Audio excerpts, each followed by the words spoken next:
Welcome back to Dark Horror Stories. In today's episode, I'm sharing 10 disturbing stories from Florida's loneliest highways. These are tales of people who drove through stretches of asphalt where something waited in the darkness, watching from the roadside. Make sure to hit that like and subscribe button and let me know where you're watching from in the comments. Story 1. I've driven State Road 29 through the Everglades probably 200 times in my life. My aunt lived in Everglades City, and when I was growing up in Fort Myers, my mom would make the trip down every few months to check on her. The drive took about an hour and a half, most of it through absolutely nothing. Just saw grass and cypress domes stretching out on both sides of this narrow two-lane road that cuts straight through the wetlands like someone drew it with a ruler. The summer I turned 23, I'd borrowed my roommate's car because mine was in the shop. It was a beat-up Honda Civic with a taped deck that only worked intermittently and air conditioning that quit about 10 minutes into any drive. I left Fort Myers around 9 at night, which was later than I'd planned, but my shift at the restaurant ran long, and I'd promised my aunt I'd bring her some medication she needed. She didn't drive at night anymore, and the prescription couldn't wait until morning. The thing about driving through the Everglades at night is how complete the darkness is. There's no light pollution out there. No houses, no businesses, just the occasional wildlife crossing sign reflecting your headlights back at you. I had the windows down because of the broken AC, and the night air coming in was thick and wet, smelling like rotting vegetation and something else I couldn't quite place. Sulfur, maybe, or old mud. I was about 30 minutes into the drive, right around mile marker 48, when I saw the woman standing on the shoulder. She was just there, facing the road, wearing what looked like a white dress that hung down to her knees. My headlights caught her for maybe 3 seconds as I passed, and I got this flash of an impression: dark hair, bare feet, arms hanging at her sides. She wasn't waving or trying to flag me down, just standing there watching the road. I should have stopped. That's what you're supposed to do, right? But something about the way she stood there, perfectly still, made my hands tighten on the wheel.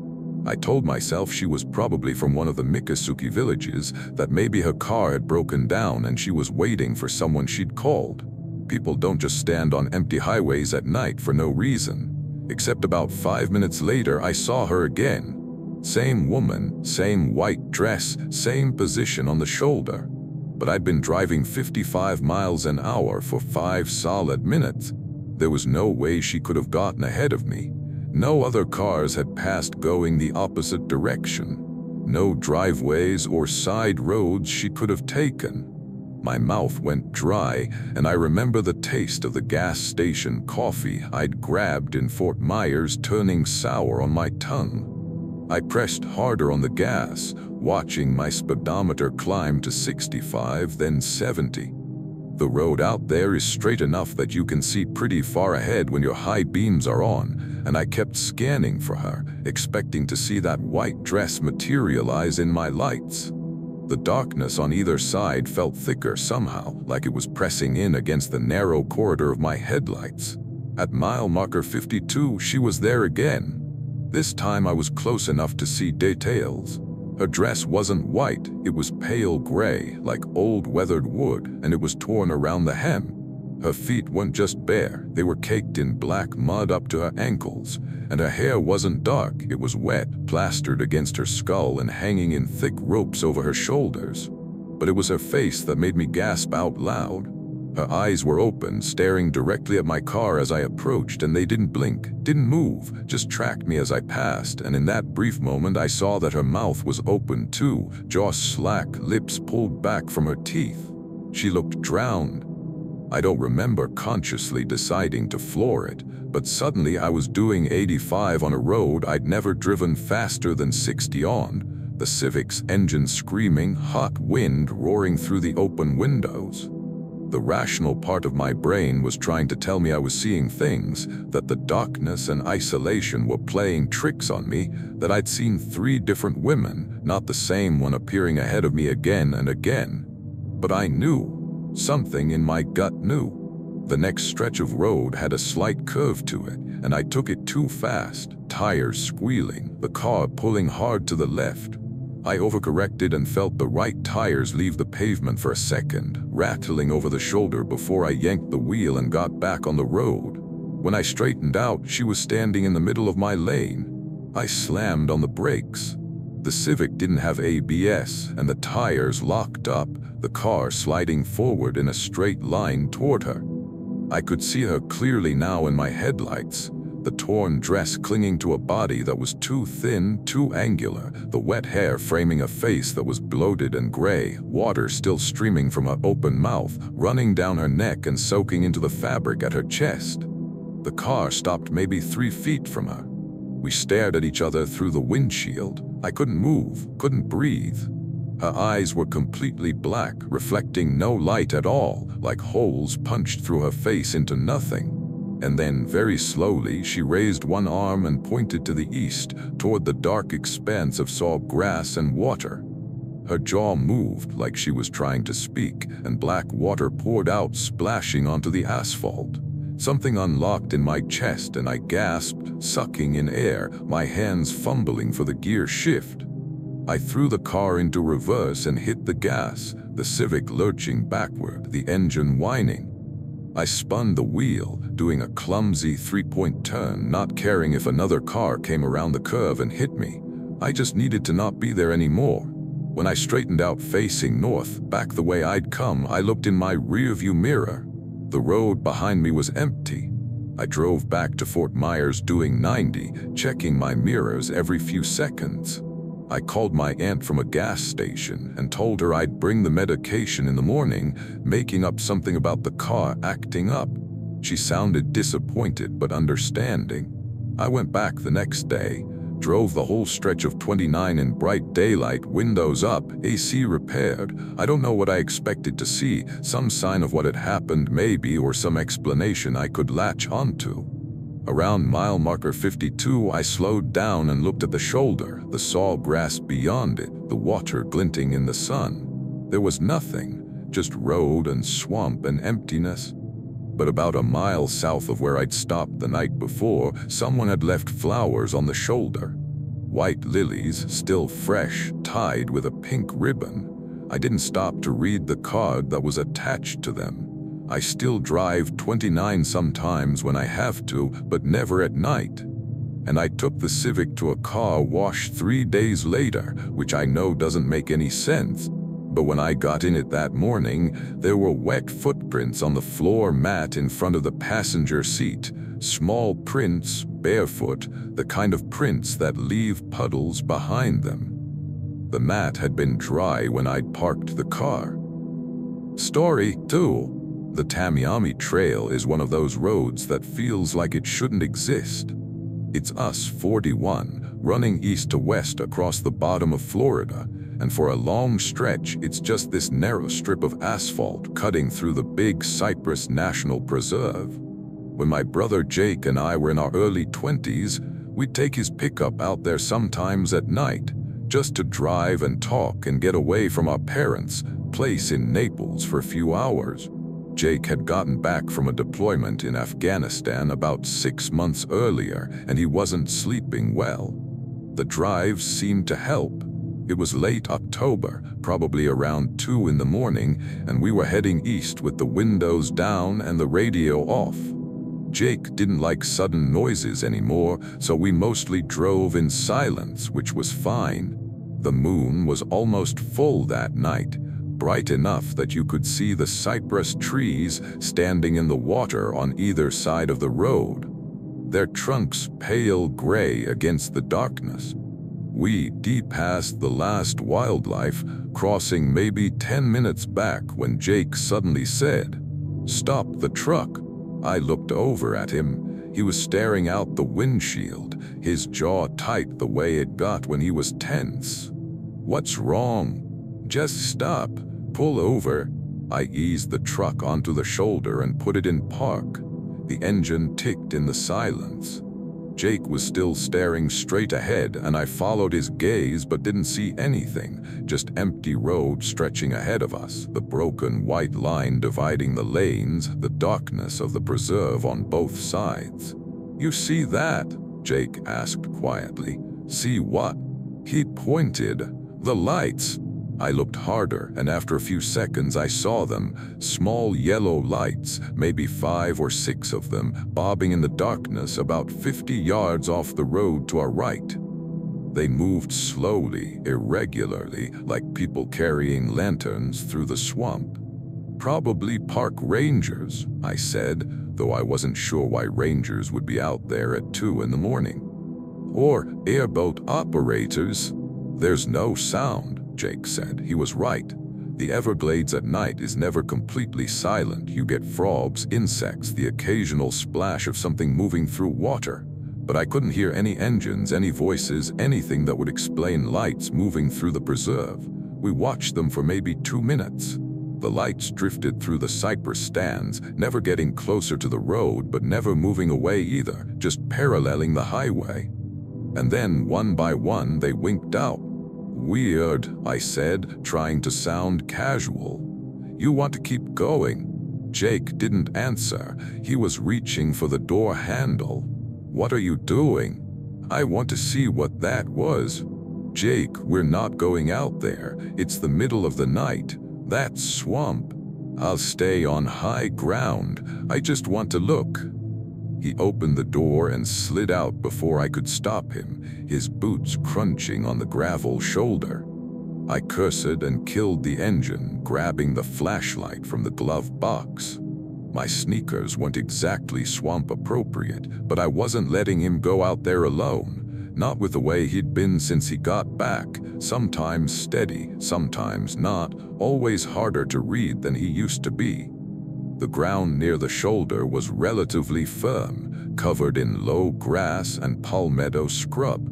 Jake had his phone out, using its light to navigate, and I followed about 10 feet behind him, sweeping my flashlight back and forth. The air smelled like wet earth and decomposition, that thick organic smell you get in wetlands. We'd gone maybe 30 yards when Jake stopped. "There."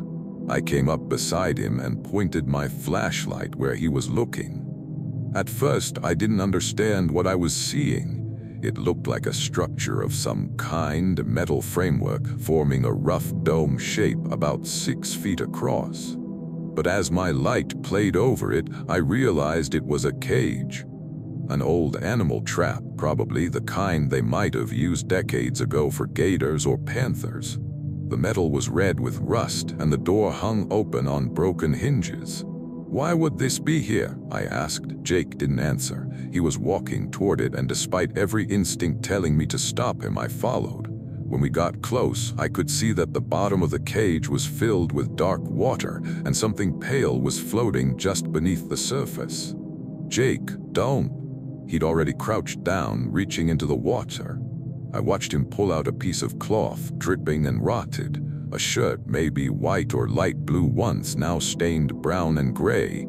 He held it up to his phone light, water streaming off it, and I saw a patch still sewn onto the breast pocket, some kind of logo too degraded to read. "Someone died in there," Jake said quietly. "You don't know that. Could be someone just dumped old clothes, and this is where." "Look at the cage." I did. The metal bars on the inside were scored with deep scratches, some of them cutting all the way through the rust. Someone or something had clawed at those bars hard enough to gouge metal. A sound drifted across the water, low and drawn out, somewhere between a moan and a whistle. It didn't sound like any animal I'd ever heard, and it definitely didn't sound human. It seemed to come from everywhere at once, reverberating across the preserve. Jake dropped the shirt and stood up fast. "We should go." I didn't argue. We started back toward the truck, walking quickly but not running, the beam of my flashlight jumping across the uneven ground.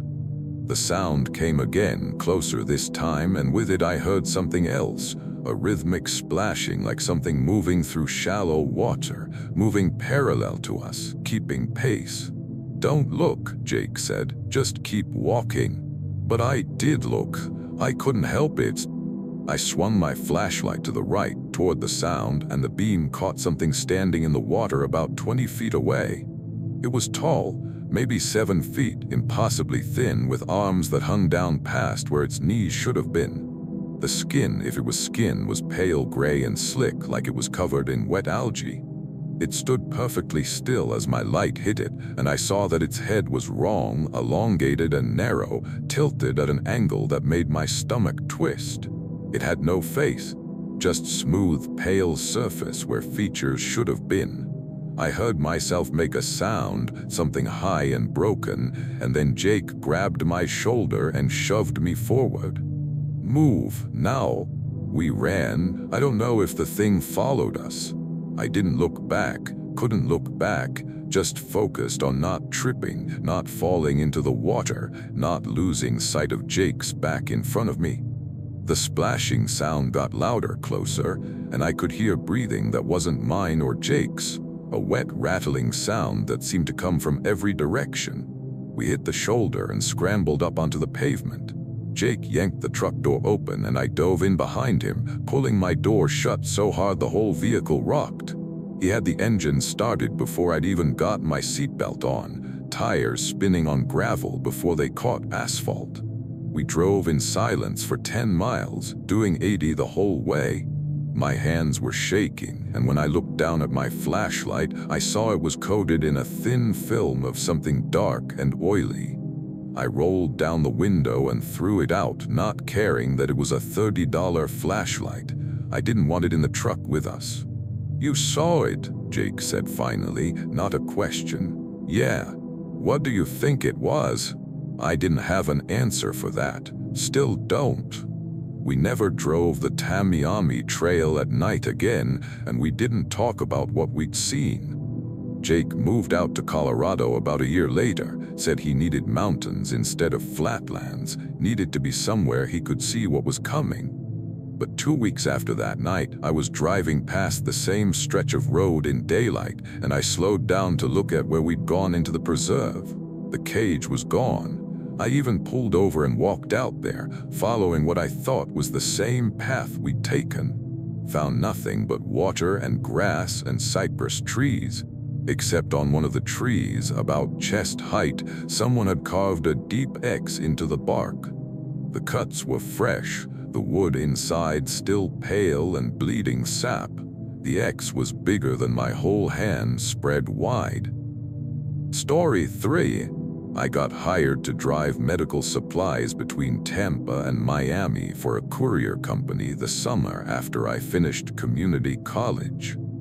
It wasn't glamorous work, but it paid better than waiting tables, and most of the time I could make the drive down Interstate 75. 4 hours, straight shot, nothing complicated. But sometimes, if the delivery was for one of the clinics on the East Coast, I'd have to cut across Alligator Alley, that stretch of I-75 that goes through the Everglades from Fort Myers to Fort Lauderdale. It was a Sunday in late August when I got assigned a delivery to a clinic in Pembroke Pines. They needed it by morning, which meant I had to leave Tampa around 9 p.m. to account for any delays. The route took me south on I-75, then east across the alley. I'd driven it maybe a dozen times by then, always during the day, and I knew the reputation. No exits for huge stretches, no lights, nothing but saw grass and water on both sides of the elevated highway. My car was a 10-year-old Mazda that ran fine, but had a weird electrical issue where the dashboard lights would flicker sometimes. It had done it a few times, but never caused any actual problems, so I'd been putting off getting it looked at. Of course, about 40 minutes into the drive across the alley, the lights started flickering again. I was somewhere around mile marker 65, and the flickering was worse than usual, not just the dashboard lights but the headlights too, dimming and brightening in irregular pulses. I eased off the gas, worried something was about to fail completely, and that's when I noticed the car on the shoulder. It was a sedan, older model, dark blue or black, sitting maybe 50 yards ahead on the right side of the road. No lights on, no flashers, just parked there, which immediately seemed wrong. You don't stop on Alligator Alley unless it's an emergency. And if it's an emergency, you put your hazards on. As I got closer, my headlights swept across the car's rear window, and I saw someone sitting in the driver's seat. I could see the silhouette of a head and shoulders, facing forward, completely still. I should have kept driving. Should have called highway patrol when I got to the next rest area and reported an abandoned vehicle. But something about it bothered me. What if the person was having a medical emergency? What if they'd pulled over feeling sick and passed out? I put on my flashers and slowed down, pulling onto the shoulder about 20 feet behind the sedan, left my engine running. I got my phone out and turned on the flashlight app, then stepped out of the car. The night air was thick and humid, and I could hear insects screaming in the darkness beyond the guardrail. "Hey," I called out, walking toward the sedan. "You okay in there?" No response, no movement. The figure in the driver's seat remained perfectly still, and as I got closer, I could see it was a woman with long dark hair, wearing what looked like a light-colored shirt. Her hands were resting on the steering wheel. I tapped on the driver's side window. "Excuse me, are you all right?" Nothing, but I could see now that her eyes were open, staring straight ahead through the windshield. In the glow of my phone's light, her skin looked waxy and pale. "I'm going to call for help, okay?" I said, even though I wasn't sure she could hear me. I pulled out my phone to dial 911, and that's when I noticed the date on the lock screen. August 19th. I'd gotten in my car around 9 p.m. on August 19th, but my phone said August 23rd. 3:47 a.m. I stared at the screen, my brain refusing to process what I was seeing. That was impossible. I'd left Tampa 4 hours ago maximum. I'd been driving awake the whole time. There was no way 4 days had passed. I looked up at the sedan. The woman was turning her head toward me. The movement was slow, mechanical, her neck rotating like it was on a track. When she was facing me fully, I saw that her eyes were completely white, no pupils, no iris, just blank white orbs in a face that didn't move or blink. Her mouth began to open, jaw dropping wider than any mouth should open, and I could see that inside was just darkness. Not a throat, not teeth, just an empty black void. I stumbled backward, my phone clattering onto the pavement. Behind me, I heard my car's engine revving, the RPM spiking and dropping even though I wasn't near it. All the lights were going crazy now, headlights, taillights, interior lights, all flashing in chaotic patterns. The woman's mouth kept opening, her jaw dislocating, hanging down onto her chest, and from that darkness inside came a sound like wind rushing through a tunnel. It formed into words, distant and echoing. "You're late, you're late, you're late." I ran, grabbed my phone off the ground without stopping and sprinted for my car, yanking the door open and throwing myself inside. My hands were shaking so badly I could barely get the car in drive, but I managed it, my tires spitting gravel as I accelerated back onto the highway. In my rearview mirror, I could see the sedan. The woman was standing outside it now, impossibly tall, her white shirt hanging off a frame that was too thin and too long. She was facing my direction, and even though I was already 100 yards away and accelerating, I could still see that gaping black hole where her mouth should be. The dashboard lights were still flickering, and my phone kept buzzing in the cup holder. I grabbed it at a red light, the first real light I'd seen in what felt like hours, and looked at the screen. 37 missed calls, 12 voicemails, all from my supervisor, the clinic in Pembroke Pines, my roommate. All time-stamped over the past 4 days. The delivery I was carrying had been due Monday morning. It was now Thursday. I called my supervisor as soon as I could pull over safely, tried to explain what happened, that I'd left Sunday night, that I'd been driving, that somehow time had, I don't know what I thought time had done. She listened, said I sounded confused, and told me to go to an emergency room. The company terminated my contract the next day. officially for missing a critical delivery. Unofficially, I think they thought I'd gone on a bender and made up a story. But here's what I can't explain. My car's GPS history shows me on I-75 traveling east across Alligator Alley for 97 consecutive hours. The average speed logged was 3 miles per hour. In 4 days, according to the GPS, I traveled less than 300 miles on a stretch of highway that's only 78 miles long. And when I finally got home and checked the courier bag, the medical supplies I was supposed to deliver were gone. The insulated bag was empty except for a single thing. A small card, the kind you'd get with flowers, with my name written on it in handwriting I didn't recognize. Inside it said, "Thank you for stopping." Story 4. My Uncle Dominic owned a bait shop just off Highway 27 in South Central Florida, a few miles from Lake Istokpoga. When he died suddenly of a heart attack, I inherited the place, not because I wanted it or had any connection to it, but because I was his only living relative and he'd never updated his will. I was 28, working remotely as a graphic designer in Orlando, and I figured I'd drive down, assess the property, and put it up for sale as quickly as possible. The shop sat on a 2-acre lot, a weathered cinder block building with a rusted metal roof and a gravel parking area that was more weeds than gravel. Behind it was a small house, really more of a cabin where my uncle had lived. I'd only met him 3 times in my life.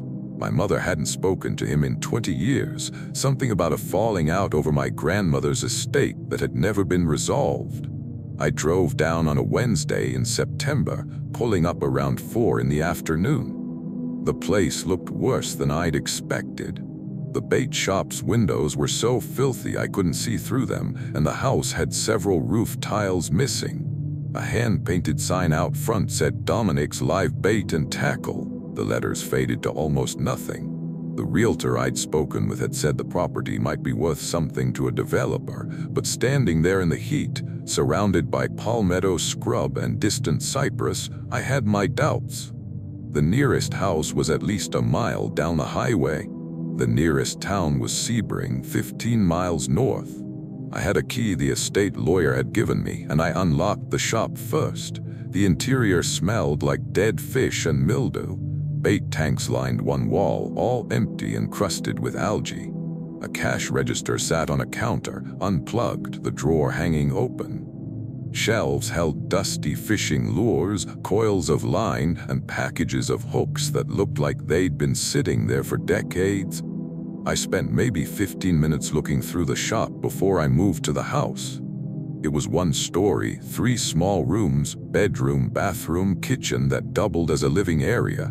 My uncle had lived simply, a cot instead of a bed, a card table with 2 folding chairs, no TV, no computer, just a radio on the kitchen counter and stacks of old newspapers that went back years. The only thing that seemed personal was a logbook sitting on the card table, a thick notebook with a leather cover. I opened it and saw my uncle's handwriting, entries dated and organized by day. It appeared to be a record of the shop's business, who came in, what they bought, what they caught. Most entries were mundane. Jim Porter, 3 p.m., dozen shiners, caught 4 bass. Melissa Ortiz, morning, crickets and worms, no report. But some entries were different. They were marked with a red pen instead of the blue he used for everything else, and they didn't follow the same format. The first one I found was from 4 years earlier. 2:30 a.m. The man in the gray suit was on the highway again, watched from the window. He stood at the end of the driveway for 6 minutes facing the house, did not approach. When I turned on the porch light, he walked south and disappeared. I flipped through more pages and found others. The woman with no shoes came to the door, asked if we had what she needed. Told her the shop was closed. She said it was important. I didn't open the door. She waited on the porch for 20 minutes before leaving. Found the circle of stones behind the shop moved again. They're forming a pattern now. Took a picture, but the camera wouldn't focus on them properly. Something screamed in the lake at 4 a.m., not an animal. Called sheriff's office, but they said it was probably a panther. It wasn't a panther. I felt cold despite the stuffy heat of the cabin. These entries went on for years, interspersed with normal business records, becoming more frequent in the months before my uncle's death. The last entry was dated 2 days before he died.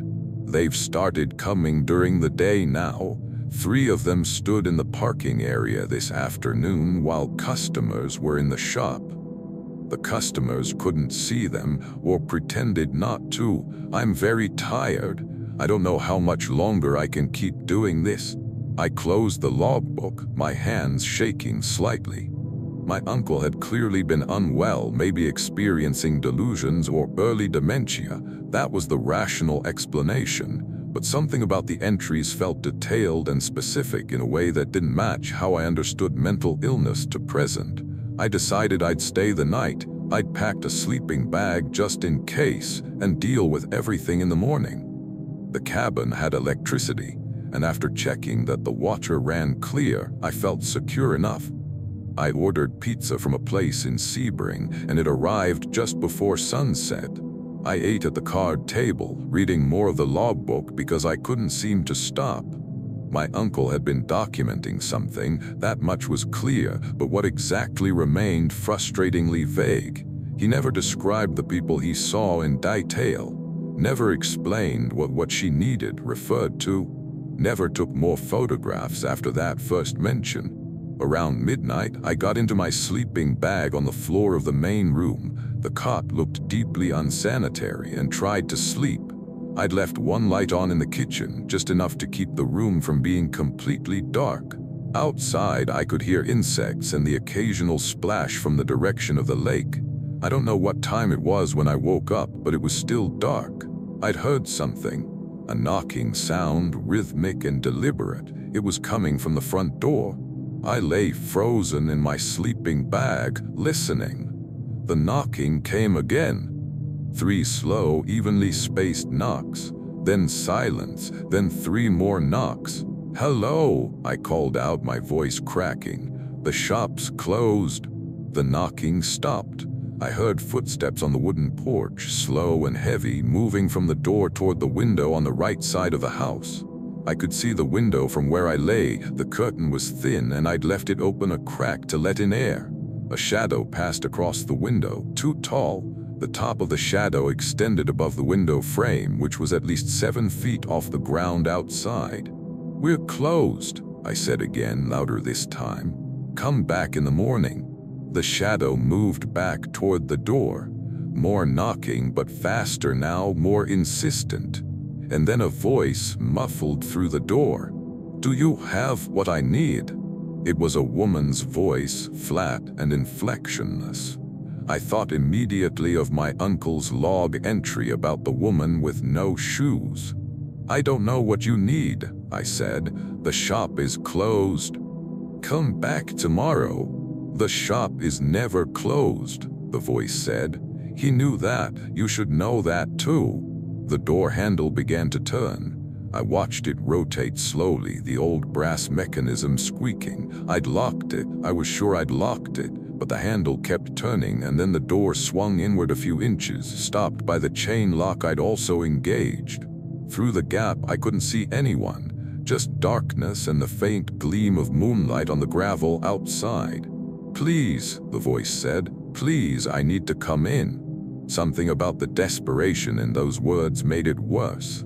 I fumbled for my phone, turned on the flashlight and pointed it at the door. The beam illuminated the gap, the chain pulled taut, but no one standing outside. The door pulled shut again, gently, the latch clicking into place. Footsteps retreated across the porch, down the stairs, across gravel, and then nothing.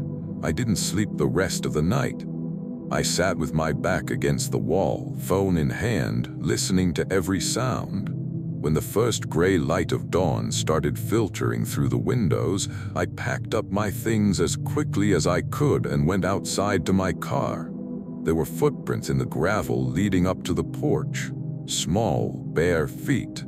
They stopped at the bottom of the stairs as if whoever left them had been standing there for a while, and arranged in a circle around my car were small stones, each one about the size of a golf ball, placed with obvious deliberation. I kicked them aside and got in my car, drove straight back to Orlando without even locking up the cabin. I called the realtor from the road and told her to sell the property as is, that I didn't care about the price, that I just wanted it gone. She sounded confused but agreed. The property sold 3 months later to a developer who bulldozed everything and put in a storage facility.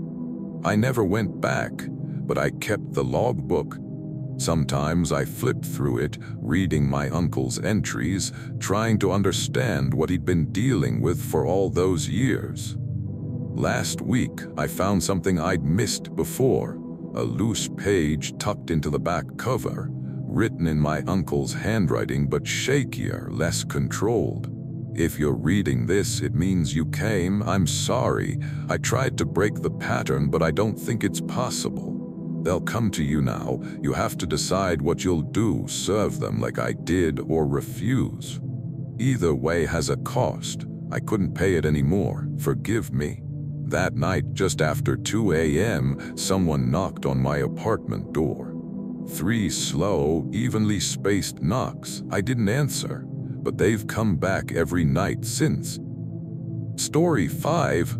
Old Dixie Highway isn't used much anymore. Not since they built I-95 up the east coast of Florida. There are sections of it that still exist as local roads, running parallel to the interstate through areas that time seems to have forgotten: abandoned gas stations, shuttered motels, overgrown lots where businesses used to be. My girlfriend Christine and I were driving from Jacksonville to Palm Beach in early November, and we'd gotten off the interstate in St. Augustine because Christine wanted to take photographs of old Florida architecture for a project she was working on.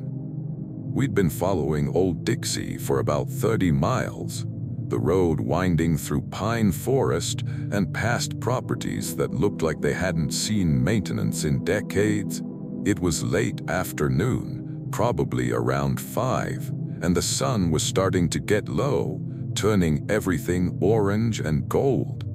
Christine was in the passenger seat with her camera, occasionally asking me to slow down so she could get a shot of some particularly decrepit building or sign. "This is perfect," she said, snapping photos of an old motel with a neon sign that hadn't worked in probably 40 years. "It's like driving through a graveyard of capitalism." "It's getting late," I pointed out. "Maybe we should get back on the interstate soon. I don't want to be driving these back roads after dark." 20 more minutes, please. The light is perfect right now." I agreed, though something about the area was starting to make me uneasy. We hadn't seen another car in at least 15 minutes. No other signs of life, no people walking, no one tending yards, nothing. Just empty road and the lengthening shadows between the trees. We came around a curve and Christine gasped. "Stop, stop, stop." I hit the brakes and she was already unbuckling her seatbelt, reaching for the door handle. "What is it?" "That church." "Oh my God, look at it." Off to the right, set back from the road about 50 yards, was a small white church.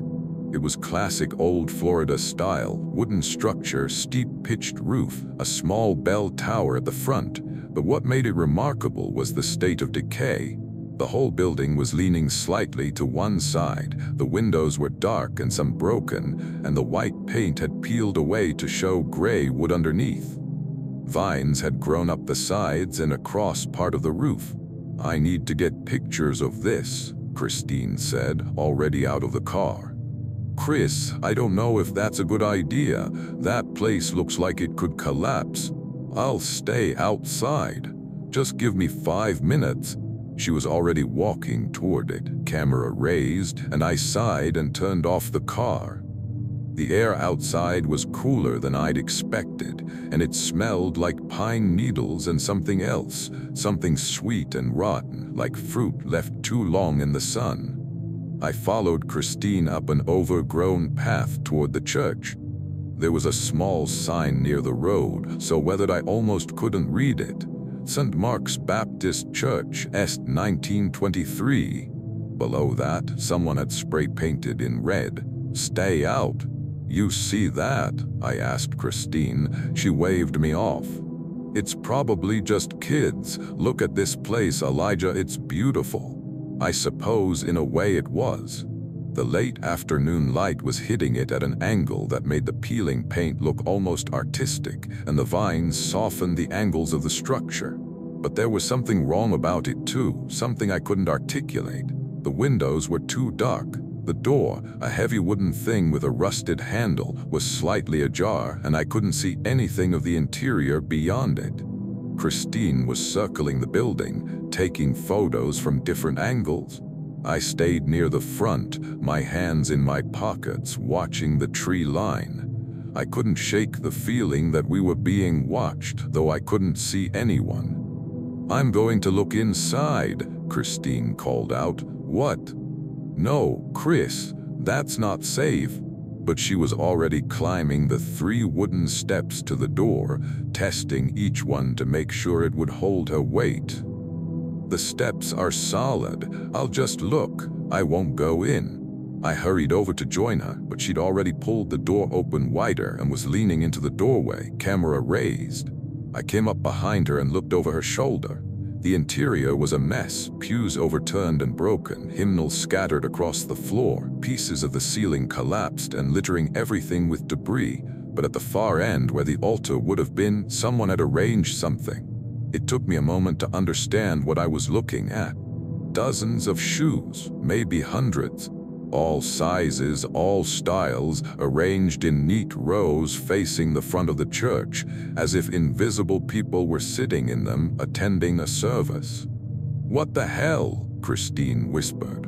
Some of the shoes were new, sneakers that looked like they'd been purchased recently. Children's shoes with cartoon characters on them, women's heels, work boots.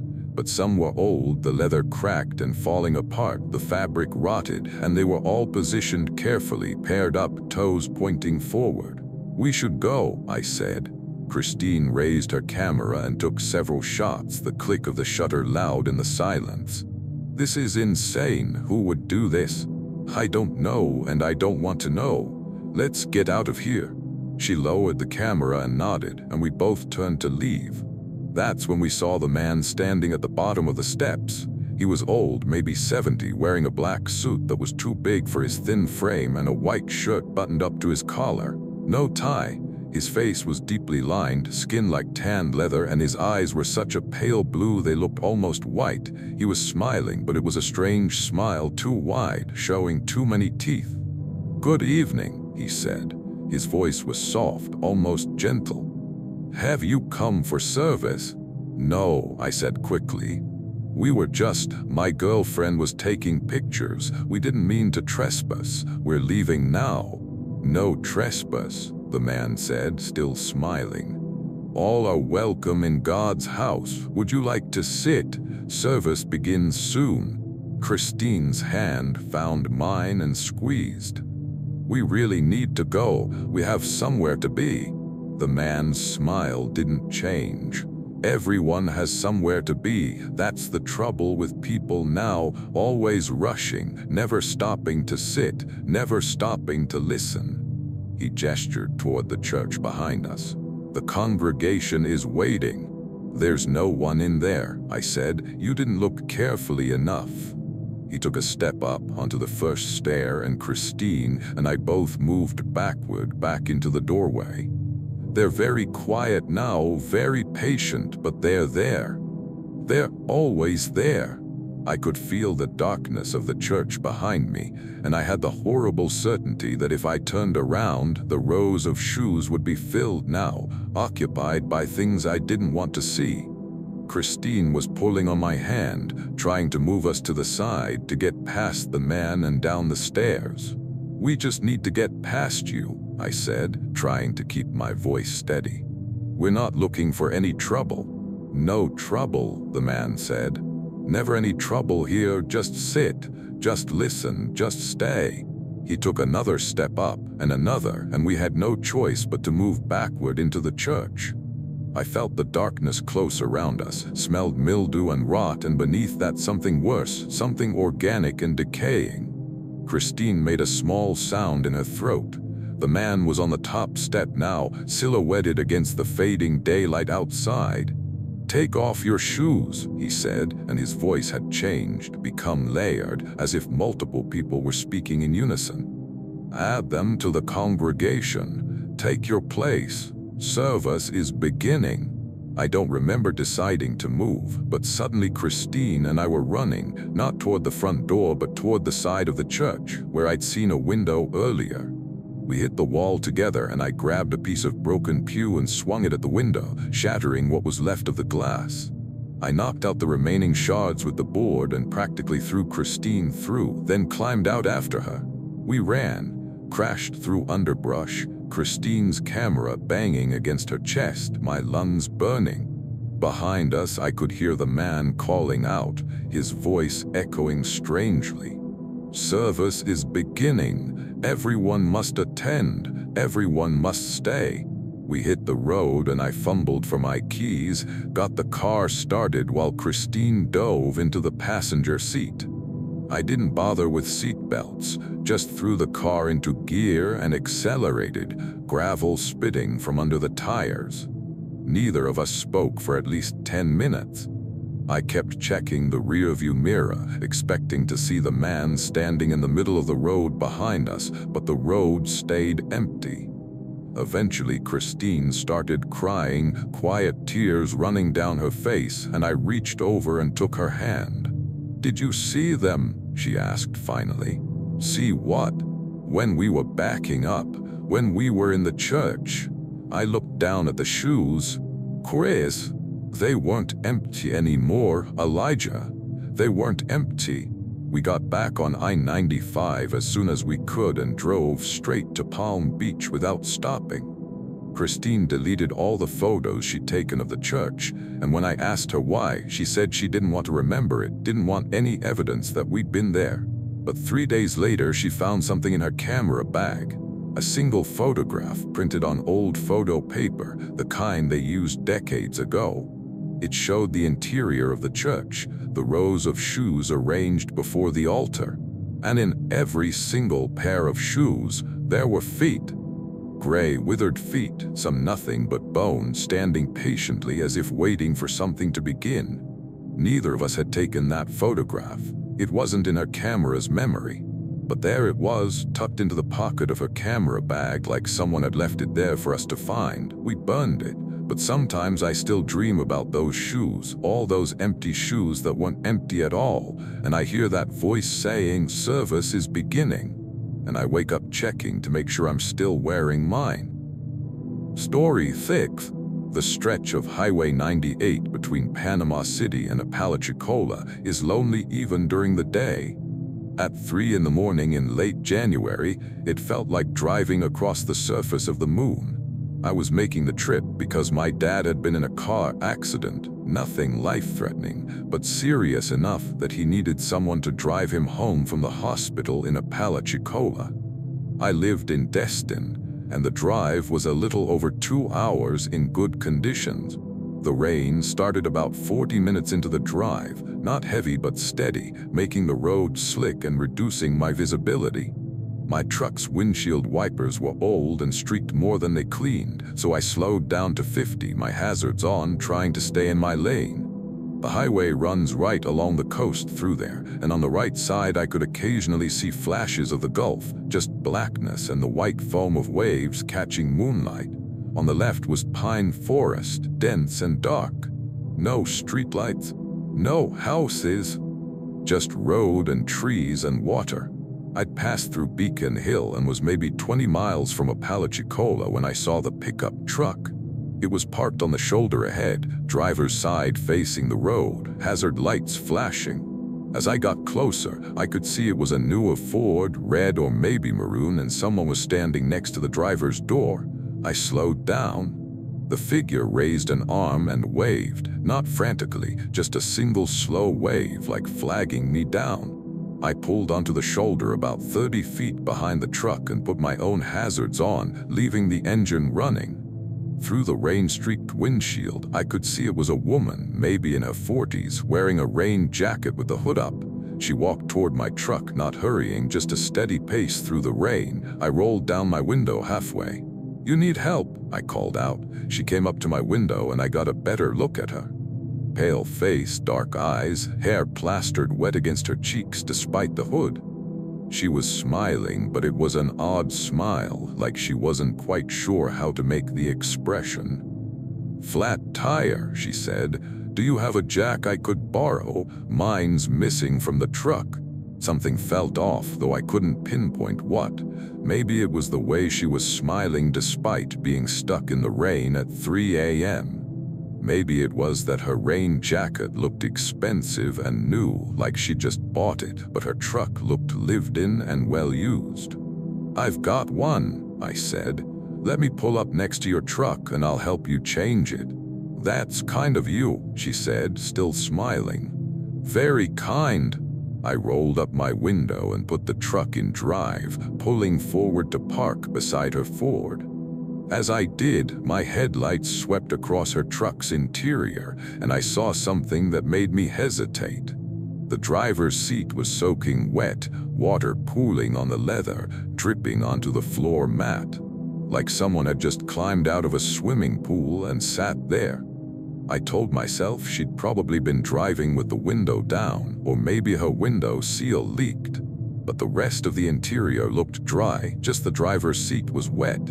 I got out of my truck, grabbing my rain jacket from the back seat and my tire iron and jack from the toolbox. The rain was cold and coming down harder now, big drops that stung when they hit my face. The woman was standing near her truck's rear tire, the passenger side rear, and she pointed down at it. "This one," she said. I crouched down to look. The tire wasn't flat, it wasn't even low. It looked completely normal, properly inflated, no visible damage. "This looks fine," I said, standing up and looking at her. "Are you sure?" She was closer than she'd been a second ago, much closer. Close enough that I could see water streaming from her hair, running down her face, dripping from her chin. Not rain, too much to be rain, like she just surfaced from underwater. "Not that tire," she said, and her voice had changed. It sounded hollow, echoing, like she was speaking from inside a culvert. "The other one? Ma'am, I think you're confused. Maybe you should." "The other one," she said again and pointed past me toward my truck. I turned to look. My truck's rear driver's side tire was completely shredded, the rubber hanging in strips from the rim. But that was impossible. It had been fine, I'd driven on it, I would have felt it if the tire had blown.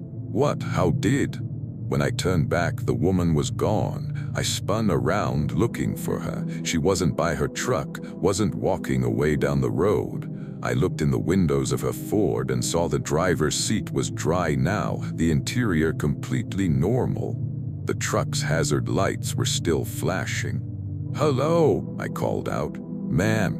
The only sound was rain hitting pavement and my own truck's engine idling. I walked around the Ford, checked the tree line, even called out again. Nothing. She'd vanished. And my tire, I went back to check it. Some part of me hoping I'd hallucinated it was definitely destroyed. I had a spare, I could change it. But standing there in the rain, alone on that empty highway, I couldn't make myself do it. Something about the situation felt fundamentally wrong, like I'd stepped slightly outside reality and needed to get back before the gap closed.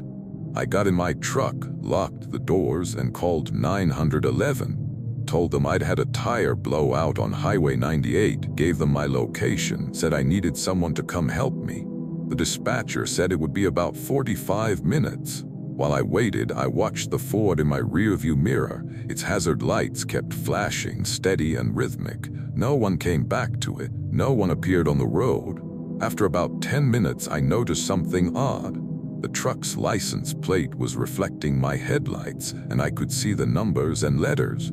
I grabbed my phone and wrote them down, though I wasn't sure why. When the highway patrol officer arrived, he helped me change my tire. I asked him about the Ford, and he walked over to look at it, tried the door handle. It was locked. He ran the plates on his computer and came back looking puzzled. This truck was reported stolen 3 years ago in Tallahassee, he said. Owner is deceased, drowned in the Gulf during a storm. I felt my mouth go dry. What? Yeah, a woman went missing. They found her truck abandoned near the beach. Body washed up 2 weeks later. He looked back at the Ford. Someone must have taken the truck after the fact. Weird though, it's in good condition considering. He called for a tow truck to impound the vehicle, and I finished changing my tire. As I was tightening the last lug nut, I noticed something in the gravel near my truck's rear wheel. A small piece of sea glass, smooth and green, the kind that gets tumbled in ocean waves for years until all the edges are worn away. I picked it up. It was cold and wet, and when I held it up to the light, I could see something inside it. A tiny air bubble trapped in the glass, perfectly spherical. The officer drove off ahead of me once the tow truck arrived, and I followed at a distance, eager to get off that stretch of highway. But about 5 miles down the road, I glanced in my side mirror and saw something that made my skin crawl. There was a figure standing in the middle of the road behind me, barely visible in the rain and darkness. A woman in a rain jacket, hood up, arms at her sides. Just standing there watching my taillights disappear. I didn't stop, didn't slow down, didn't look back again. I drove straight to the hospital in Apalachicola, picked up my dad, and made the return trip via Highway 20, a longer route that kept me away from the coast. The piece of sea glass is still in my truck's cup holder. I've tried throwing it away 3 times, but it keeps reappearing. Sometimes I find it in my jacket pocket. Sometimes on my nightstand. Once, impossibly, at the bottom of my coffee cup. It's always cold when I touch it, cold and wet like it just came from the ocean. And sometimes, late at night when I'm trying to sleep, I hear water dripping. Slow, steady drops hitting a hard surface. I get up and check for leaks, check the faucets, check everything. But there's never any source for the sound. It just keeps dripping. Story 7. U.S. Route 17 runs north-south through central Florida, and there's a section between Arcadia and Punta Gorda where the road is lined with massive live oaks draped in Spanish moss. During the day, it's beautiful, picturesque, the kind of thing tourists photograph. At night, it feels different. The canopy blocks out most of the moonlight, and the moss hangs down low enough that sometimes it brushes the top of your car if you're driving a truck or van. I was 21, working for my older brother's landscaping company, and we just finished a big job in Arcadia, putting in a complete irrigation system for some rich guy's property. It was late October, probably close to 11 p.m. by the time we'd loaded up all the equipment and gotten on the road.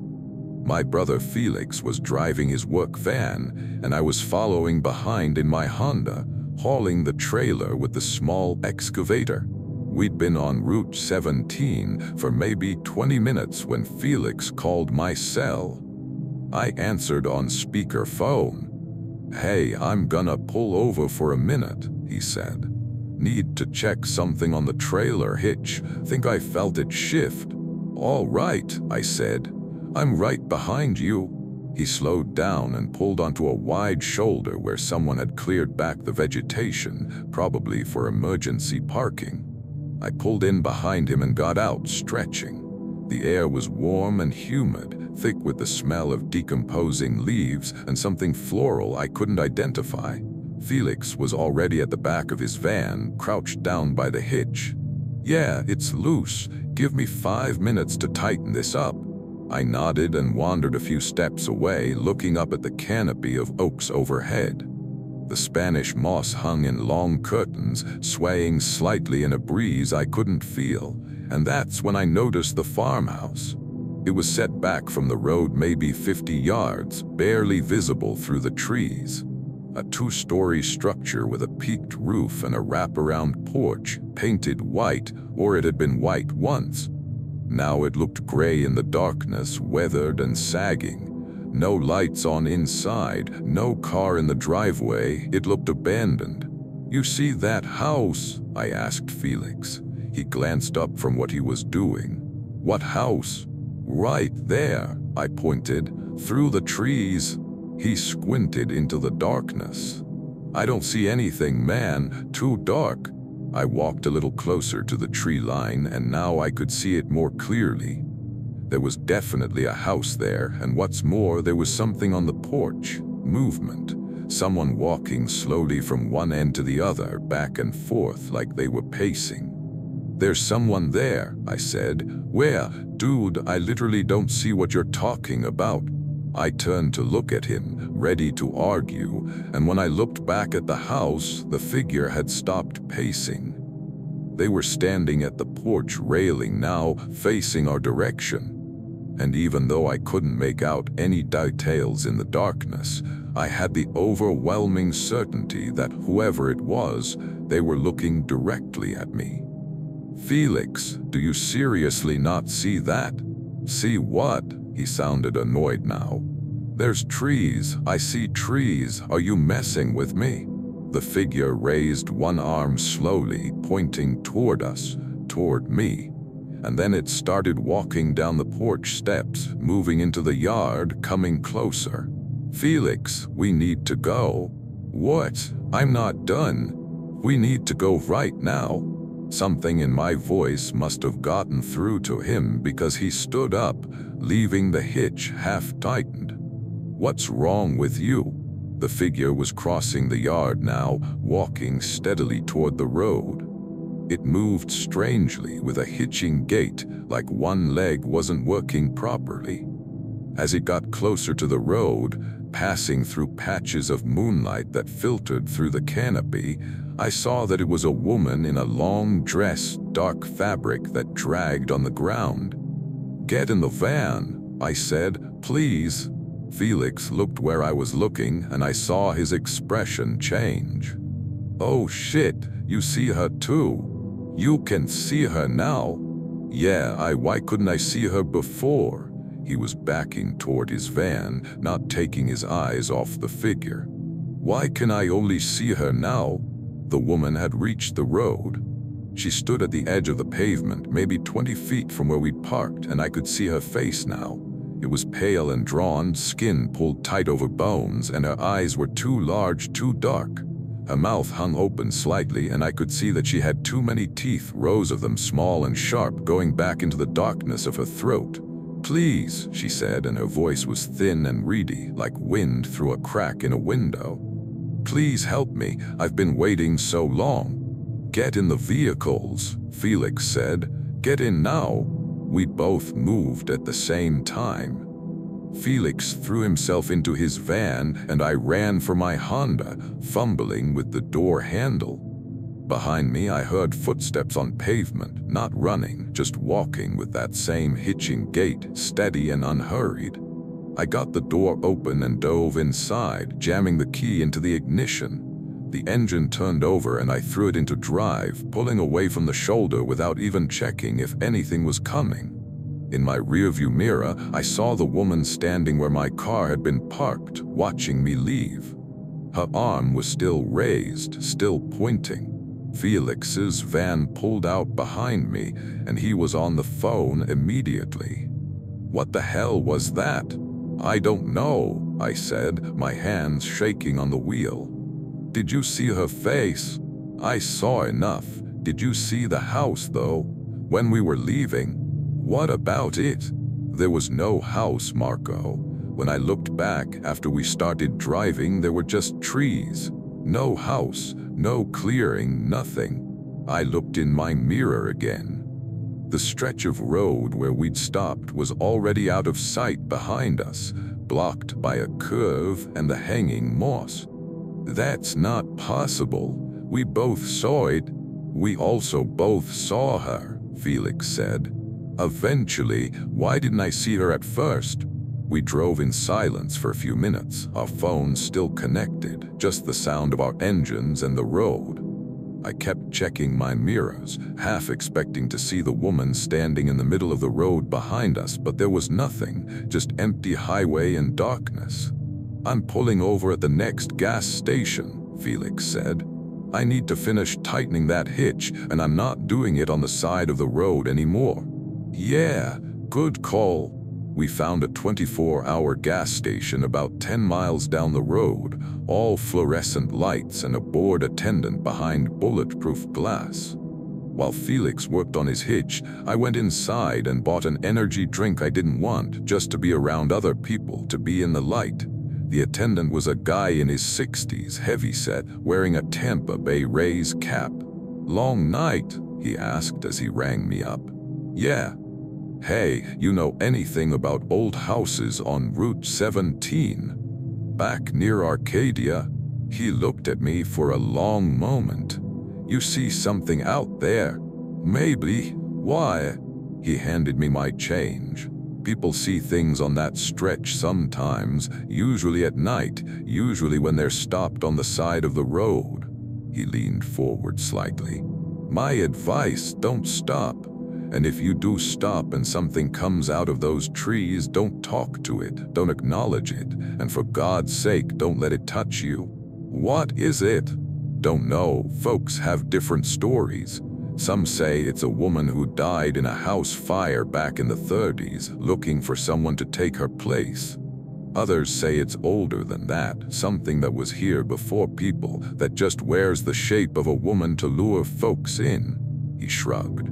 "Personally, I think it's just the road playing tricks, but I stay inside after dark regardless."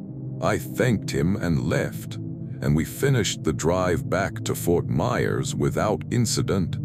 But here's the thing I didn't tell Felix, didn't tell anyone. When I got home that night and emptied my pockets, there was something I didn't recognize. A small piece of fabric, dark and heavy, torn along one edge. It was the same fabric as the dress the woman had been wearing.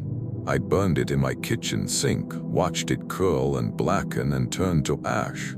But the smell lingered for days, not burned fabric, but something else. Something organic and rotten, like flowers left in a vase too long, the water gone stagnant and dark. And sometimes when I'm driving at night, I check my rearview mirror and see her standing at the side of the road, her arm raised, pointing. She's never in the same place twice. Different highways, different towns, but always pointing, always watching me pass. Story 8. Highway 70 between Okeechobee and Fort Pierce cuts through cattle country and sugar cane fields, with a few small towns scattered along the way that looked like they peaked sometime in the 1950s and never recovered. My friend Gretchen and I drove it in early March because we were tracking down a piece of family history. Her grandfather had owned a small restaurant somewhere along that route, and she'd found an old photograph showing the building but no address. We'd been searching all afternoon, stopping in different small towns, asking around. Nobody seemed to know what we were talking about. By the time the sun started setting, we'd made it almost to Fort Pierce without finding anything, and Gretchen was getting discouraged. "Maybe it doesn't exist anymore," she said. "Maybe it got torn down decades ago." "Maybe," I said. I was driving a rental car because mine was having transmission problems. "You want to head back? Let me check the photo one more time." She pulled it out of her bag, an old black and white print showing a small single-story building with a neon sign that said Rita's Kitchen. There were gas pumps out front, the old-fashioned kind with the globe tops, and an ancient pickup truck parked to one side. The background showed flat land and some kind of water tower in the distance. "Wait," Gretchen said. "Look at this. You can see part of a sign in the corner." She pointed to the edge of the photograph where the corner of a road sign was barely visible. "That's mile marker. I can make out part of the number. Looks like maybe 83. So we look for mile marker 83 on Highway 70. Maybe there's something there or nearby." We turned around and headed back west, watching for mile markers.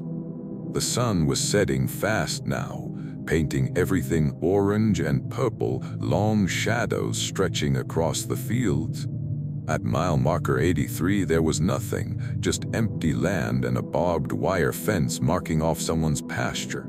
"Maybe it was 93, Gretchen suggested. We kept driving. Mile marker 93 had a cluster of buildings, a closed-down fruit stand, and what looked like an old mechanic's garage, also closed. No restaurant, no sign that one had ever been there. "This is hopeless," Gretchen said. "We should just—" "Wait," I pointed ahead. "What's that?" Off to the right, set back maybe 100 feet from the road, was a small building. It was hard to see in the fading light, but the shape looked familiar. Single-story, flat roof, and out front, barely visible, were 2 gas pumps. "Oh my God," Gretchen whispered. "That's it. That's the place from the photo." I slowed down, looking for a place to pull in. There was an overgrown driveway, more dirt than gravel now, and I turned onto it. The car bounced over ruts and potholes as we approached the building. Up close, it was obviously abandoned. The windows were boarded up, the door hung at an angle, and the neon sign, which must have said Rita's Kitchen once, was long gone, leaving only the metal bracket where it had hung. The gas pumps were still there, though rusted and leaning slightly, their glass globes shattered. Gretchen was out of the car before I'd even put it in park, the photograph clutched in her hand. "This is it. This is definitely it. Look, you can see where the sign was. And there's the water tower in the distance, just like in the photo." I got out more slowly. Something about the place made me uneasy, though I couldn't articulate why. It was just an old building, abandoned like thousands of others across rural Florida. But the air felt heavy here, oppressive, and there was a smell I couldn't quite place, sweet and chemical, like industrial solvent mixed with overripe fruit. "Should we go inside?" Gretchen asked. "I don't think that's safe. The building looks unstable. Just peek through the door, please." This was my grandfather's place. "I just want to see." I sighed and followed her to the front door. It wasn't locked. There was no lock anymore, just an empty hole where the mechanism had been. Gretchen pushed the door open carefully, and it swung inward with a long creak. The interior was a single large room, what had probably been the dining area. There was still a counter along the back wall, and I could see the outline of where a grill or stove had been. But everything else was debris, broken furniture, papers scattered everywhere, pieces of the ceiling that had collapsed. The floor was covered in standing water, maybe an inch deep, dark and stagnant. "Grandfather used to tell stories about this place," Gretchen said quietly, not stepping inside, just looking from the doorway. "He said it was the friendliest restaurant on the highway. Everyone who drove by would stop. It was like a community center." As she spoke, I became aware of a sound, a faint rhythmic tapping, like someone drumming their fingers on a hard surface. It was coming from inside the building, somewhere in the darkness at the back. "You hear that?" I asked. "Hear what?" The tapping continued, steady and deliberate. Tap, tap, tap, pause, tap, tap, tap. "There's someone in there," I said. Gretchen looked at me like I was crazy. "There's no one in there, look at it. Nobody's been in there for years."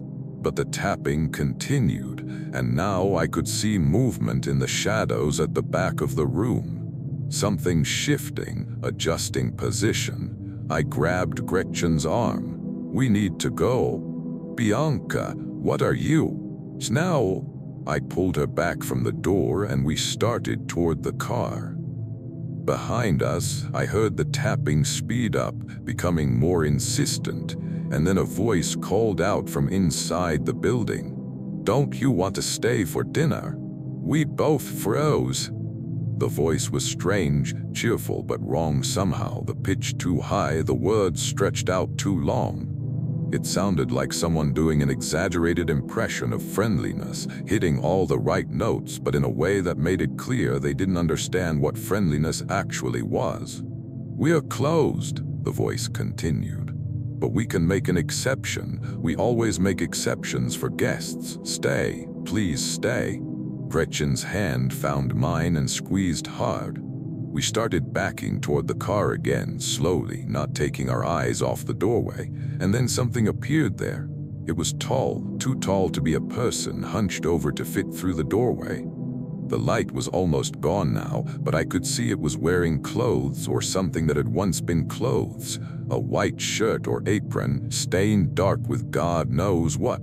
Its arms were too long, hanging almost to the ground, and the hands at the ends of those arms had too many fingers.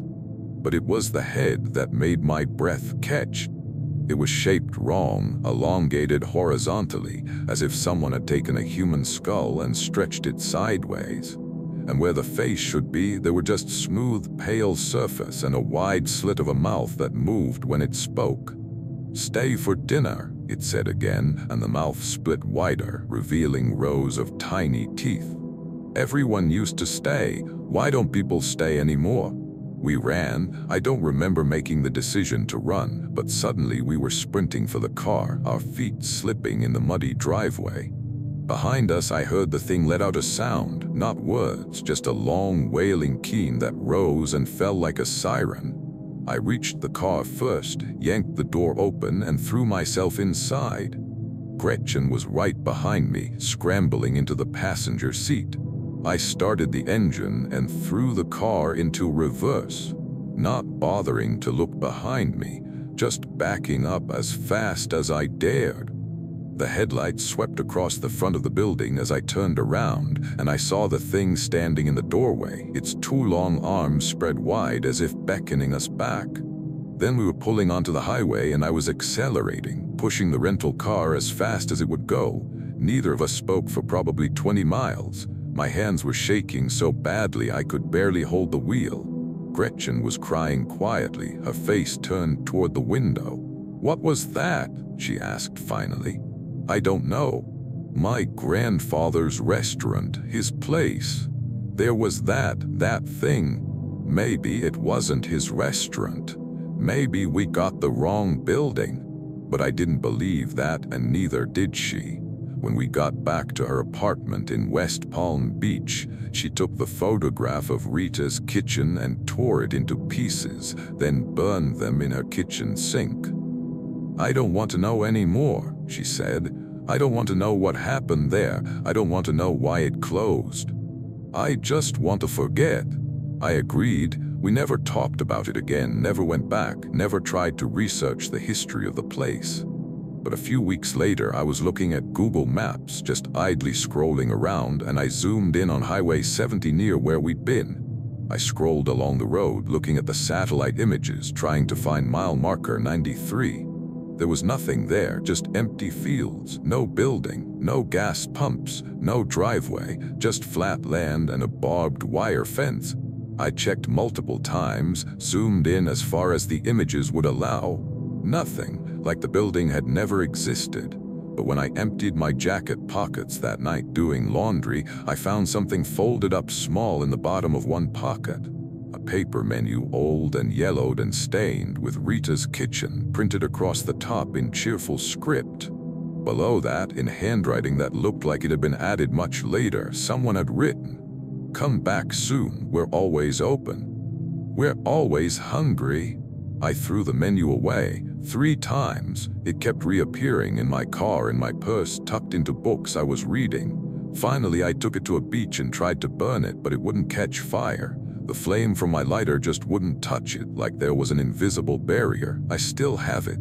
It's in a sealed plastic bag in the back of my closet, taped shut, with a note on the outside that says, "Don't open." I know I should probably throw it away again, but I'm afraid of what might happen if I do. Afraid that next time, it won't reappear in my pocket. It'll reappear somewhere worse. Story 9.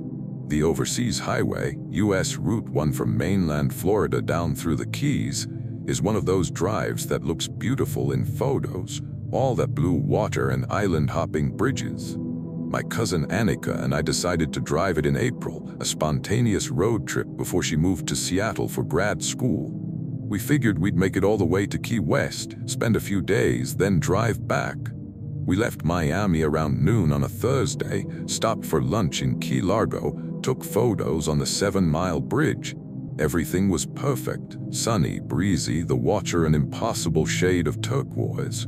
We were making good time, and by early evening we'd made it to Big Pine Key. That's where things got strange. We de-stopped at a gas station for snacks and bathroom break, and when we came back to the car, Annika's old Subaru wagon, there was a piece of paper tucked under the windshield wiper.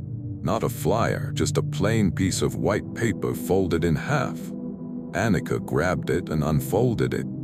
Inside, written in blue pen, was a single sentence. "Don't stop at mile marker 23. "What the hell?" she said, showing it to me. "Probably just someone messing around," I said. "Ignore it." She crumpled it up and tossed it in a trash can, and we got back on the road. The sun was getting lower now, turning everything golden, and the traffic had thinned out. We were heading toward Lower Keys, probably another hour from Key West. We were listening to music, windows down, not really paying attention to mile markers. And then Annika suddenly gasped and slammed on the brakes. What's wrong?" She was staring at the dashboard. "The engine light, it just came on, and I'm hearing something weird." I listened. There was a rhythmic ticking sound coming from under the hood, faster than normal engine noise. "Pull over, let it cool down." She put on her hazards and eased onto the narrow shoulder. We were on a section of highway that ran right along the water, no buildings in sight, just mangroves on one side and open ocean on the other. Annika turned off the engine and we both got out. "Pop the hood," I said. "Let's see if anything's obviously wrong." She pulled the release and I lifted the hood, but I'm not a mechanic. I was just looking for something clearly broken or smoking. Everything looked normal. The ticking sound had stopped. "Might just be overheated," I said. "Give it a few minutes and try starting it again." That's when I noticed the mile marker across the road, number 23. "Annika," I said slowly, "look." She followed my gaze and went pale.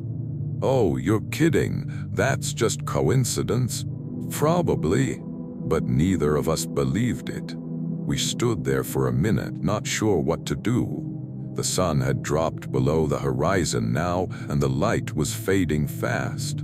In the Keys, twilight doesn't last long. It goes from day to dark in what feels like minutes. "Let's try starting the car," Annika said. "If it works, we just drive. If it doesn't, we call roadside assistance." She got back in the driver's seat and turned the key. The engine turned over immediately, smooth and quiet. No ticking, no warning lights, like nothing had ever been wrong. "See," she said, relief clear in her voice. "Just overheated. Let's get out of here." I nodded and started to close the hood, and that's when I saw the figure walking along the side of the road. He was coming from the south, walking on the shoulder about 100 yards away, moving in our direction. He was wearing dark clothes, maybe jeans and a t-shirt, and he walked with a stiff, lurching gait, like each step required tremendous effort. "Hey," I called to Annika. "Someone's coming." She looked in her side mirror. "Should we offer him a ride?" "I don't know. Something feels off." The figure was closer now, maybe 50 yards, and I could see he was a young man, maybe in his 20s. His clothes were soaking wet, water dripping from them onto the pavement. His hair was plastered to his skull, and his skin, even in the fading light, looked wrong, too pale, almost gray. "Annika, get back in the car." "What? Why?" "Just do it, please." I slammed the hood shut and ran around to the passenger side, yanking the door open and jumping in. Annika was staring at me like I'd lost my mind, but she saw the look on my face and put the car in drive. "What's going on?" she asked. "Just drive, don't stop, don't slow down."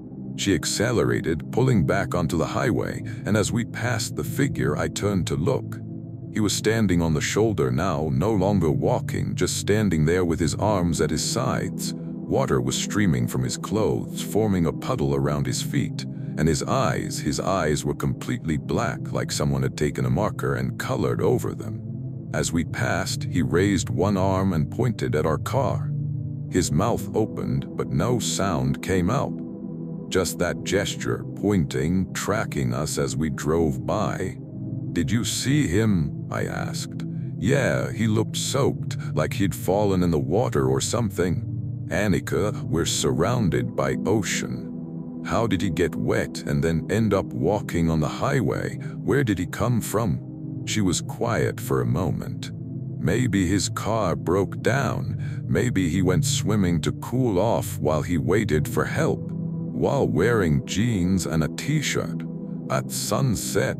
We drove in silence for a few miles, and I kept checking the side mirror, half expecting to see the figure standing in the road behind us. But the highway stayed empty.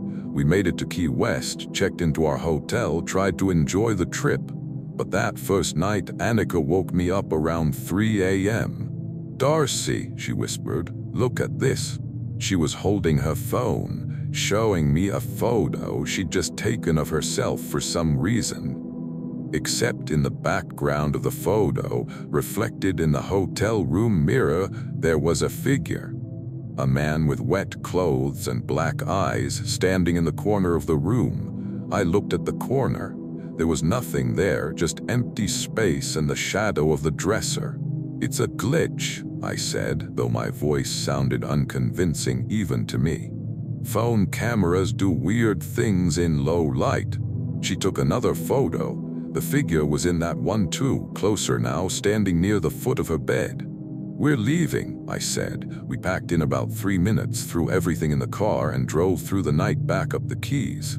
Didn't stop except for gas, and when we did stop, we both got out together, neither of us willing to be alone even for a minute. When we passed mile marker 23, Annika kept her eyes straight ahead and her foot steady on the gas.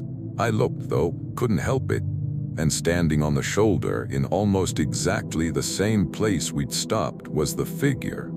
Same wet clothes, same pose, arm raised, pointing, but there was someone with him now. A woman, also soaking wet, also pointing, and beyond them in the darkness of the mangroves I could see more figures. Dozens of them, all standing perfectly still, all facing the highway, all pointing. We made it back to Miami as the sun came up. Annika sold the Subaru a week later, said she didn't want it anymore, couldn't stand to drive it, and she never went back to the Keys. When she moved to Seattle, she flew. As for me, I still have the receipt from that gas station in Big Pine Key, the one where we found the note. I looked at it carefully a few days after we got back, and I noticed something I'd missed before. At the bottom, below the itemized list of snacks we'd bought, someone had written in pen, "You were warned." It wasn't the cashier's handwriting. I'd watched him write out the receipt, watched him hand it to me. But there it was, in completely different handwriting, a message that hadn't been there when we left the station. And sometimes, late at night, I get text messages from unknown numbers. Just 2 words over and over. "We're waiting." Story 10. State Road 60 runs east-west across central Florida. and there's a section between Yeho Junction and Vero Beach that's known locally as a speed trap. Lots of people get tickets there because the speed limit drops suddenly from 65 to 45, and deputies wait in the median to catch folks who don't notice the change. I got pulled over there in mid-February, around 10 p.m. on a Sunday. I was driving from Orlando to visit family in Vero Beach, and I'll admit I wasn't paying close attention to my speed. When I saw the blue lights in my rear view, I cursed and pulled over onto the shoulder, already mentally calculating how much the ticket was going to cost me. The patrol car stopped behind me, lights still flashing. I rolled down my window and dug my license and registration out of my wallet, waiting for the officer to approach. But nobody came. I waited maybe 2 minutes, checking my side mirror, and the patrol car just sat there, lights flashing, nobody moving inside it. Finally, I saw the driver's door open and an officer step out. He walked toward my car with the purposeful stride cops have, one hand resting on his belt. When he reached my window, I had my documents ready. "Evening," he said, "license and registration." I handed them over. He was maybe in his 40s, medium build with a mustache and dark eyes. His uniform looked standard, tan and brown, name tag that said Thompson, badge reflecting my dashboard light. He looked at my documents, then at me, then back at the documents. "You know why I stopped you?" "Speeding, I guess." 68 in a 45, that's pretty significant. He shone his flashlight into my car, playing the beam across the back seat. "Where you headed tonight?" "Vero Beach. Visiting family." "Any reason you're in such a hurry?" "No, officer. I just didn't notice the speed limit change. I'm sorry." He was quiet for a long moment, still shining that flashlight around my car. And then he said something that made me go cold. "You got anyone else in the vehicle with you?" "No, just me." "You sure about that?"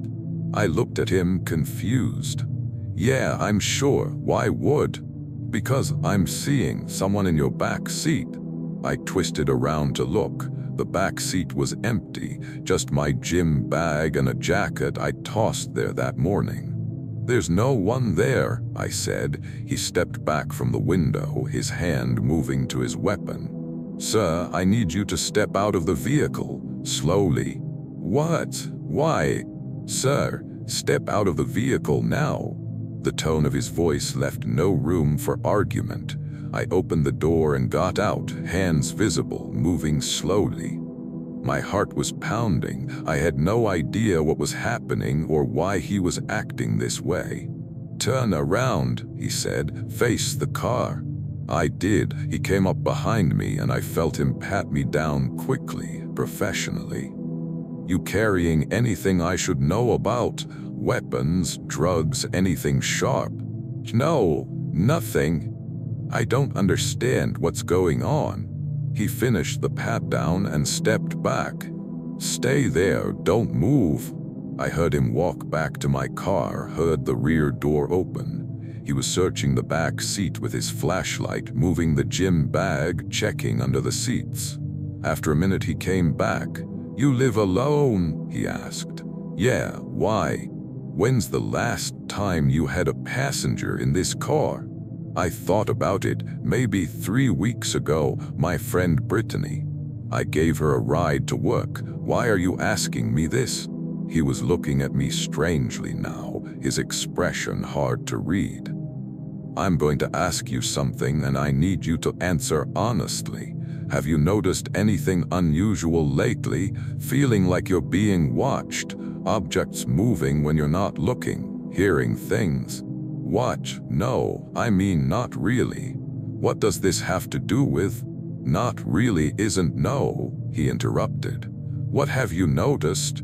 I felt like I was in some kind of surreal dream. "I don't know. Sometimes I feel like there's someone behind me when I'm alone." But that's just normal paranoia, right? Everyone feels that sometimes. How often? I don't know, past week or so maybe. But that doesn't mean. And you haven't seen anyone. No figures in your peripheral vision. No shapes that disappear when you look directly at them. My throat felt tight. How did you know about? Because I see her right now, he said quietly. In your back seat. She's sitting right behind where you were driving and she's staring at me. I spun around to look. The back seat was still empty. But as I stared, the streetlight from across the highway reflected off something on the window, a handprint, small and delicate, pressed against the inside of the glass. A print I hadn't made, a print that hadn't been there when I'd gotten in the car. I don't see anyone, I said, but my voice was shaking. You don't see her yet, he said, but you will. They get more visible over time, as they get stronger. Who are you? I asked. What's going on? He looked at me for a long moment, then sighed. My name actually isn't Thompson. I'm not a real traffic cop.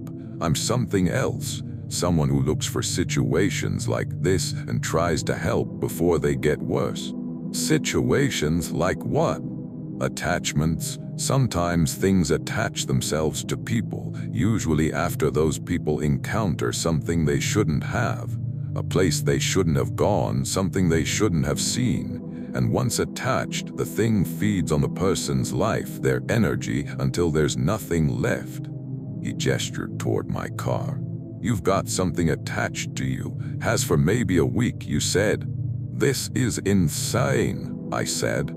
This isn't real. You want to keep thinking that, fine. But that thing in your back seat is getting more solid every day. Right now you can only feel it, that sensation of being watched. In a few weeks you'll start seeing it in mirrors, in reflections. In a few months other people will see it too, and by then it'll be too late to remove it. Remove it how? He reached into his pocket and pulled out a card, plain white with just a phone number printed on it. Call this number. Tell them Officer Lewis sent you. They'll explain everything and help you get rid of it. He pressed the card into my hand. But you need to do it soon. The longer you wait, the harder it becomes. I looked down at the card, then back up at him. Why are you helping me? Because I can see them and most people can't, and because I know what happens to people who ignore this. He stepped back toward his patrol car. Drive safe and make that call tomorrow. He got in his car and drove away, heading west, leaving me standing on the shoulder of State Road 60 in the darkness. I looked at my car, at that handprint on the window, and felt something cold settle in my chest. I got back in the car and drove to Vero Beach, checking my rearview mirror every few seconds. The back seat looked empty, but I couldn't shake the feeling that something was wrong with the angle of the shadows, the way they fell. Like there was a shape there, something my eyes wouldn't quite focus on. I called the number on the card the next morning. A woman answered, very professional, very calm. She asked me a series of questions, where I'd been in the past 2 weeks, what I'd seen, what I'd felt. And then she said, yes, you've picked something up. We can help you.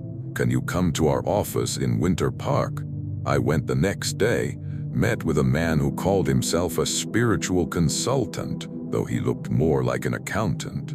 He performed some kind of ritual that involved salt water and herbs that smelled like sage. Said he'd severed the attachment, that I was clean. I don't know if I believe in any of it, but I do know that after that day, the feeling of being watched stopped. The shapes in my peripheral vision disappeared. And when I checked my car the next morning, the handprint on the window was gone. But here's what I can't explain. 3 days after the ritual, I got a call from the Osceola County Sheriff's Office. They wanted to ask me about the traffic stop on State Road 60, whether the officer had been professional, standard follow-up stuff. I described Officer Lewis, told them about the stop, about the strange conversation. There was a long silence on the other end of the line. "Sir," the deputy said finally, "we don't have anyone named Lewis working traffic in that area, and according to our records, no traffic stops were logged on State Road 60 that night. No patrol cars were assigned to that zone." I insisted I'd been pulled over. Gave them the exact location, the time, described the patrol car. They said they'd look into it and call me back. They never did. And when I tried calling the number on the card again, the line was disconnected. The office in Winter Park, I drove there a week later to thank them. The address led to an empty storefront that, according to the leasing sign, had been vacant for 6 months. I still have the card, though, keep it in my wallet. And sometimes, late at night, I take it out and look at the number, wondering who I really called, wondering who really helped me, and wondering what I would have become if Officer Lewis, or whatever he really was, hadn't pulled me over that night on State Road 60. Thanks for watching. If you enjoyed these stories, hit that like button and subscribe for more. Let me know in the comments which story unsettled you most, and share this with your friends who love a good scare. Until next time, stay safe out there.